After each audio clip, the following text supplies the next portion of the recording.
नमस्कार प्यारे बच्चों, आज हमारी HSSC की 20वीं क्लास है। मैथमेटिक्स का हमारा जो टॉपिक है डेसिमल दशमलव भिन्न।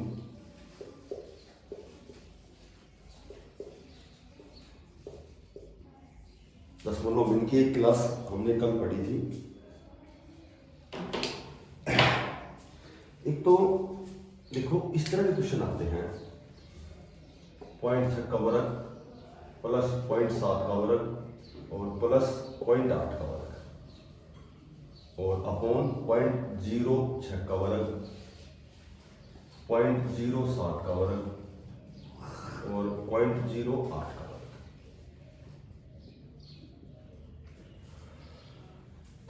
देखो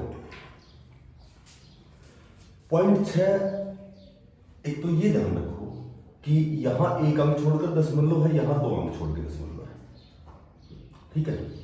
तो यदि मैं 0.6 को a मानता हूं तो 0.06 का मान क्या हो जाएगा, a/10 हो जाएगा, क्योंकि यहां एक अंक अधिक पर दशमलव है, यहां एक अंक पर, यहां एक अंक, ये दो अंक पे हो गया।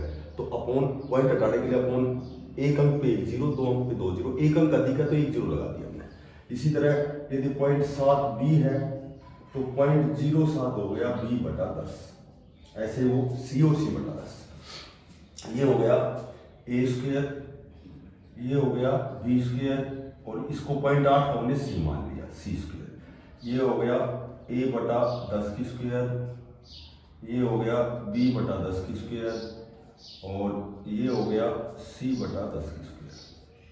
अब सुनो, ये हो गया a² जमा b² और जमा c²। ये हो गया a² 10 का वर्ग हो गया 100 जमा b² 10 का वर्ग हो गया 100 और जमा c² 10 का वर्ग हो गया 100 और यहाँ एलसीएम आ गया 100 और ये दोहरा बटा में जब 100 ऊपर जाएगा अपॉन 1, एक सभी का अपॉन होता है। a² जमा b² जमा c², ये सेम मान कैंसिल, तो इसका आंसर आ जाएगा 100। एक बात ध्यान रखनी है समय बचाने के लिए, यदि नीचे एक अंक अधिक पर दशमलव हो तो 100 आंसर होता है, यदि दो अंक अधिक पर दशमलव हो यानी कि दो अंक अधिक पर दशमलव हो तो जैसे 10 का वर्ग क्या हो गया था, 100 हो गया था, तो दो अंक अधिक पर दशमलव यानी कि 100 का वर्ग हो जाएगा, फिर उसका आंसर आएगा 10,000। मोटी बात यह है कि यदि एक अंक पर अधिक पर दशमलव हो तो 100 आंसर होता है और दो अंक अधिक पर दशमलव हो तो 10,000 आंसर होता है।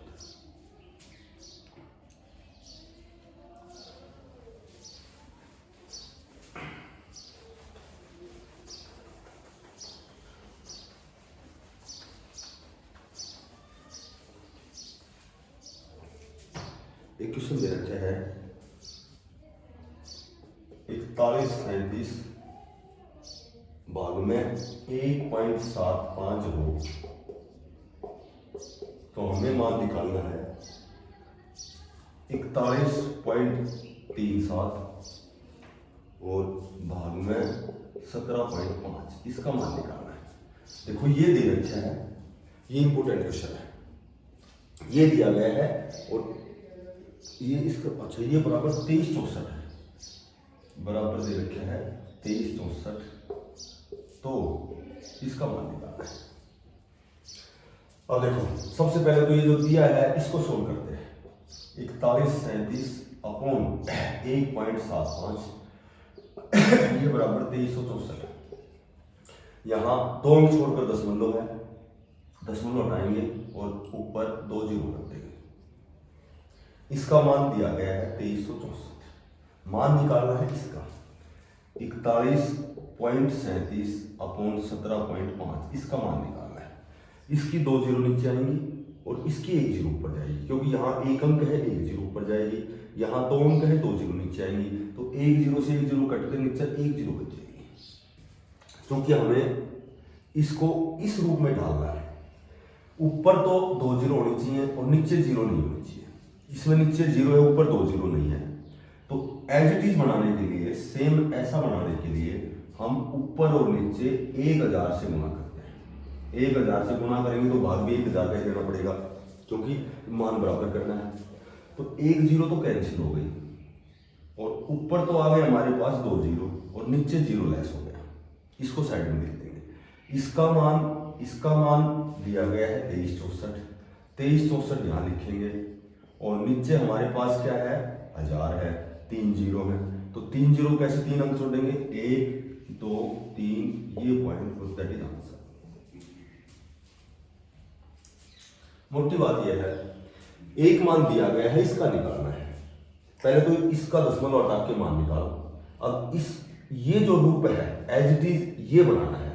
तो ये बनाने के लिए हमें ऊपर 2 जीरो की रिक्वायरमेंट है और नीचे जीरो कैंसिल करनी है, जबकि यहाँ नीचे दे रखे हैं। तो नीचे जीरो कैंसिल करेंगे तो 1000 से ऊपर नीचे गुना करेंगे ताकि ये जीरो कैंसिल और ऊपर 2 जीरो आ जाएंगे, ये 2 जीरो आ जाएंगे। इसका मान दिया गया है, ये हमने पुट कर दिया। नीचे 1000 है, 3 जीरो है, 3 अंक छोड़ के दशमलव लगाएंगे, दैट इज आंसर। ये कैसे क्वेश्चन और करते हैं।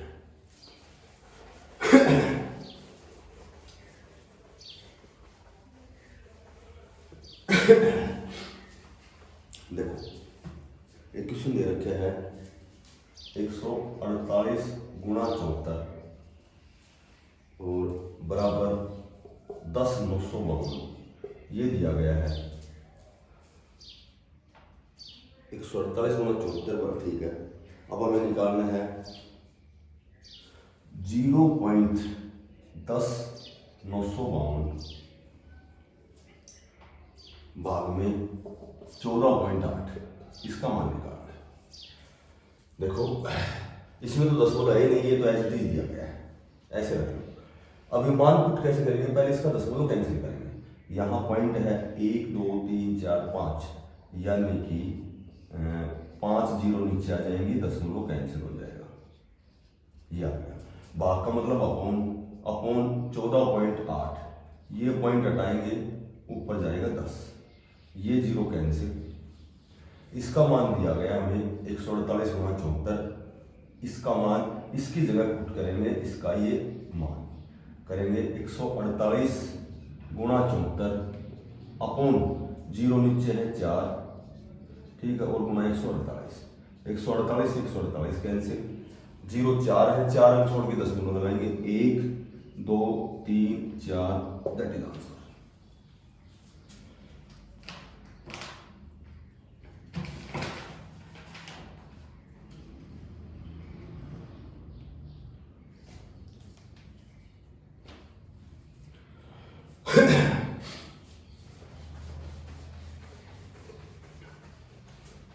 देखो एक तो होती है आवर्ती और एक होती है अनावर्ती। आवर्ती और अनावर्ती। आवर्ती एक ये तो होती है रिकरिंग टर्म और ये होती है अनरिकरिंग टर्म। रिकरिंग टर्म और अनरिकरिंग टर्म। रिकरिंग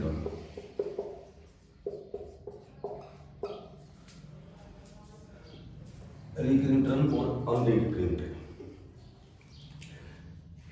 रिकरिंग टर्म होती है किसी चीज की बार बार आवर्ती होना और अनरिकरिंग टर्म क्या होती है जिसकी आवर्ती नहीं होती। तो इसको हिंदी में समझो कि जैसे मैं कहूं कि 25 में हमें 4 का भाग लेना है। 25 में 4 का भाग देंगे, 4 छंगा 24, यहाँ बच गया 1 ठीक है।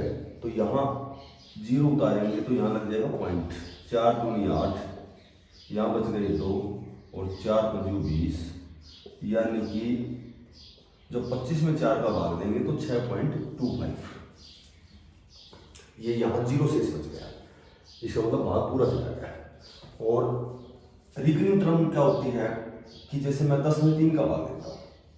अब 10 में जब 3 का भाग दिया जाता है तो 3 तिया 9, यहाँ बच गया 1 पॉइंट 3 तिया 9, यहाँ बच गया 1 पॉइंट 3 तिया 9, यहाँ बच गया 1 पॉइंट, यानी कि ये लगातार चलता रहेगा। इसकी आवर्ती बार बार होती रहेगी। आवर्ती कोई चीज बार बार होना, अनावर्ती जो बार बार नहीं होती। अब ये 3 की आवर्ती बार बार होती है तो मैथमेटिक्स में जब किसी अंक की आवृत्ति बार बार होती है तो उसे बार से रिप्रेजेंट करते हैं। ये बार, ये सिंबल है बार का, ये 3 बार बार है, इसका मतलब यहाँ बार का ये सिंबल लग गया। इस पॉइंट का मतलब जैसे मैं कहूँ कि 2 सही 1/3 और 2 जमा 1/3, ये दोनों बार बराबर होती है। सही बटा का मतलब जमा होता है, तो इस पॉइंट का मतलब हमेशा जमा होता है। और एक अंक पर यदि बार है तो अपन 1 9 होता है, 2 अंक पर बार होता है तो 2 9 होता है। 9 तिया 27 और 3 30/9, यानी कि वापस वही 10/3 आ जाएगा, यही आ जाएगा। तो मोटी बात यह है कि जब कोई अंक बार बार आता है तो उस पर एक बार का सिंबल लगाते हैं, बार बोलते हैं, इसका सिंबल लगाते हैं। जैसे मैं कहूँ कि कई बार आता है कि निम्न में से आवर्ती भिन्न कौन सी है, अनावर्ती भिन्न कौन सी है। तो अनावर्ती तो वो है कि जो अंक बार बार नहीं आता, और आवर्ती वो होती है कि जिसकी आवर्ती बार बार होती है। जैसे मैं कहूँ कि 0.47 पर बार, जैसे ये क्वेश्चन हो गया, या मैं कहूँ 0.47 केवल 7 पर बार, या मैं कहूँ कि 0.985 पर बार। तो इस तरह के क्वेश्चन आए। तो बार के क्वेश्चन सोल्व कैसे करते हैं हम? बार के क्वेश्चन सोल्व करते हैं कि पॉइंट का मतलब जमा होता है, जीरो में कुछ भी जोड़ोगे जीरो कैंसिल हो जाएगा। 2 अंकों पर बार है तो 2 9 आ जाएंगे, 1 अंक पर बार है तो 1 9 आ जाएगा। इसको हम सोल्व करेंगे तो ये आएगा। क्या होता है कि बिना बार की संख्या घटाई जाती है, बिना बार की संख्या घटाई जाती है। बार के लिए 9 का और बिना बार के लिए 0 का प्रयोग होता है। अगर कटे तो आगे काट देना, अदरवाइज इसको यही छोड़ देना। बिना बार की संख्या घटाई जाती है, बिना बार की 985 में बिना बार की संख्या घटाएंगे, ठीक है। बार के लिए 9 का प्रयोग होता है, 2 अंकों पर बार है, और बिना बार के लिए 0 का प्रयोग होता है। 976/990, और अभी आगे 2 से कट रहे हैं, जितनी बार कटेंगे काटते रहेंगे इसको। मोटी बात यह है कि पॉइंट के आगे पूरी संख्या लिखकर बिना बार की संख्या घटाई जाती है। बार के लिए 9 का और बिना बार के लिए 0 का प्रयोग होता है। जैसे मैं कहूँ कि 2.37 7 पर बार है, जैसे ये क्वेश्चन आ गया। अब इसको कैसे सोल्व करेंगे? तो पॉइंट का मतलब जमा होता है, पूरी संख्या लिखते हैं पॉइंट जाके, बिना बार की संख्या घटाई जाती है। बार के लिए 9 का और बिना बार के लिए 0 का प्रयोग होता है। 2 जमा 34/90, इसको या तो एलसीएम लेके सोल्व करो, या इसको छोटा बना सकते हो 17/45, 45 × 90 और 17 107/45, या फिर एलसीएम लेके। मोटी बात यह है, जब भी आवर्ती और अनावर्ती बार के क्वेश्चन सोल्व करोगे तो पूरी संख्या लिखो, बिना बार की संख्या घटाओ, ठीक है। और बार के लिए 9 का और बिना बार के लिए, जैसे इस तरह है, आजकल इस तरह आता है, जैसे 6 यहां ऐसे,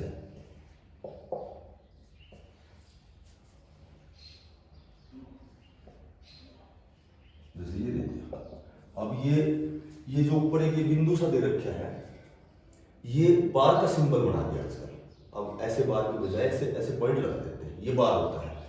तो ये 1 अंक पर बार है 1 9, 2 इस पर भी 1 अंक पे बार है 1 9, इस पे भी 1 9 और इस पे भी 1 9, और इसको सोल्व करते हैं। इस पे यदि मैं 5 कर दूं तो अब इसको जैसे आंसर हमें कैसे मिलेंगे? एलसीएम आ गए 9, 5 4 9 7 16 और 6 22/9। अब 22 में जब 9 का भाग दोगे तो 9 दूनी 18, यहाँ बच गए 4, 2 सही 4/9। तो इसको ऐसे लिख सकते हैं 2 जमा 4 पर बार, क्योंकि 9 हटाएंगे तो बार लग जाएगी, 12 हटाएंगे तो 9 लग जाएगा।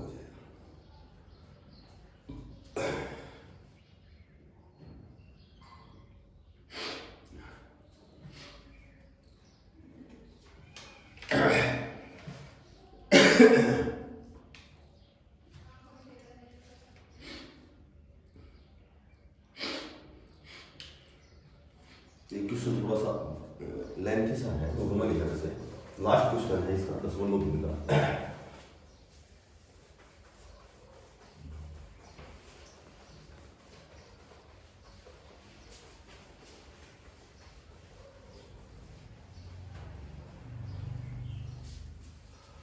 देखो ये क्वेश्चन दे रखे हैं 0.9 गुणा 0.9 गुणा 0.9 जमा 0.2 गुणा 0.2 गुणा 0.2 जमा 0.3 गुणा 0.3 गुणा 0.3 माइनस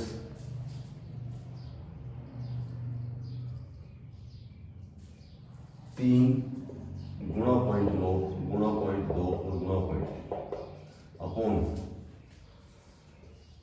नीचे दे रखे हैं 0.9 गुणा 0.9 और जमा 0.2 गुणा 0.2 जमा 0.3 गुणा 0.3 माइनस 0.9 गुणा 0.2 और माइनस 0.2 गुणा 0.3 माइनस 0.3 गुणा 0.9। देखो थोड़ा सा हल्का सा ये लगेगा कि भाई बहुत लेंथी क्वेश्चन है। ए की 3 हो गया, बी की 3 हो गया और सी की 3 हो गया और माइनस 3 ए बी सी। तो ए की 3 माइनस बी की 3 प्लस सी की 3 और माइनस 3 ए बी सी, ये बराबर होता है, एक सूत्र होता है, ये होता है ए जमा बी जमा सी। एक ब्रैकेट में तो ये आएगा, दूसरे ब्रैकेट में आएगा ए की 2 जमा बी की 2 जमा सी की 2 minus A B minus B C और माइनस सी ए। तो ये जो सेकंड ब्रैकेट है ये तो नीचे वाले से बच जाएगा, केवल ए जमा बी जमा सी बचेगा। देखो जब ऊपर वाले को हम सोल्व करेंगे तो that is A plus B plus C और सेकंड ब्रैकेट में ये आता है। तो अब देखो ए जमा बी जमा सी पहले ब्रैकेट में आ गया, सेकंड ब्रैकेट में ए की 2 जमा बी की 2 जमा सी की 2 minus A B minus B C minus C A. A की 2 जमा बी की 2 जमा सी की 2 minus A B minus B C minus C A. तो ये जो सेकंड ब्रैकेट है ये तो नीचे वाला पूरा कट जाएगा, ऊपर बचेगा एक ब्रैकेट बचेगा, क्या बचेगा ए जमा बी जमा सी और यहाँ ए बी सी क्या है, ए हमारे पास 0.9 बी 0.2 और सी 0.3। तो ये आगे 9 2 11 3 14 यानी कि 1.4 इसका आंसर आ जाएगा। ये फर्स्ट ब्रैकेट बचेगा इसमें मैं, और जो सेकंड ब्रैकेट है ये नीचे वाले से कैंसिल हो जाएगा।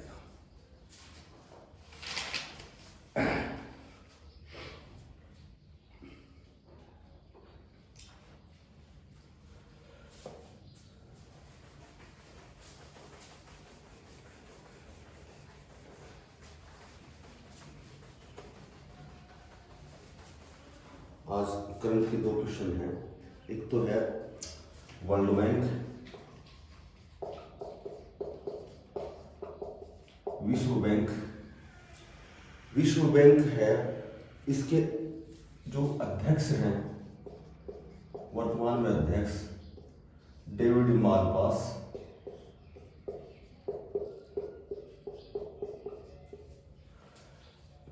अच्छा, इसमें कंट्री है विश्व बैंक में 189 कंट्री हैं, देश है 189। उसके बाद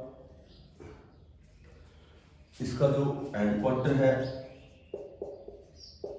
वाशिंगटन डीसी में है।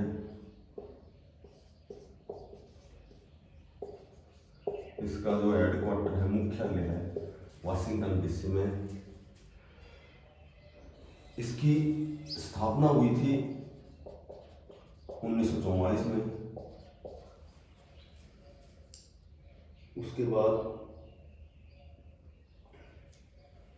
जो भी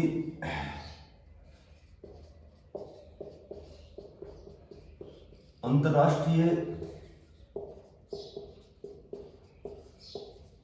पुनर्निर्माण बैंक है या फिर कहो कि विकास बैंक है, इसी को वर्ल्ड बैंक कहा जाता है। अंतर्राष्ट्रीय पुनर्निर्माण और विकास जो बैंक है इसी को कहा जाता है विश्व बैंक कहा जाता है। मेनार्ड किंग इसका जो वर्ल्ड बैंक का जो संस्थापक था इसका जो उस समय जब इसकी स्थापना हुई थी तो इसका जो संस्थापक था जॉन मेनार्ड किंग।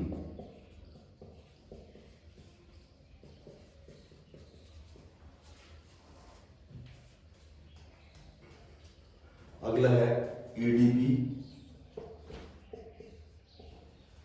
एडीबी एशियाई विकास बैंक, एशियाई डेवलपमेंट बैंक, एशियाई विकास बैंक।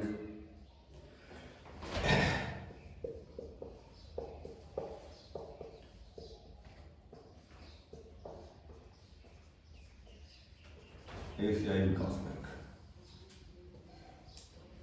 एशियाई विकास बैंक है इसके अध्यक्ष, एशियाई विकास बैंक के अध्यक्ष, इसके अध्यक्ष हैं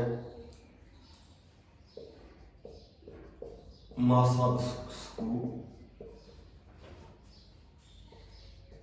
असाकावा,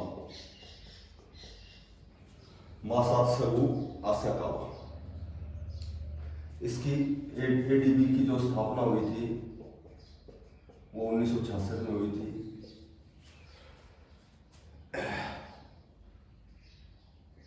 इसका जो हेडक्वार्टर है, मुख्यालय है वो फिलीपींस की राजधानी मनीला में है। मनीला है फिलीपींस की राजधानी। जब स्थापना हुई थी उस समय 31 देश थे और वर्तमान में इसमें 68 देश हैं।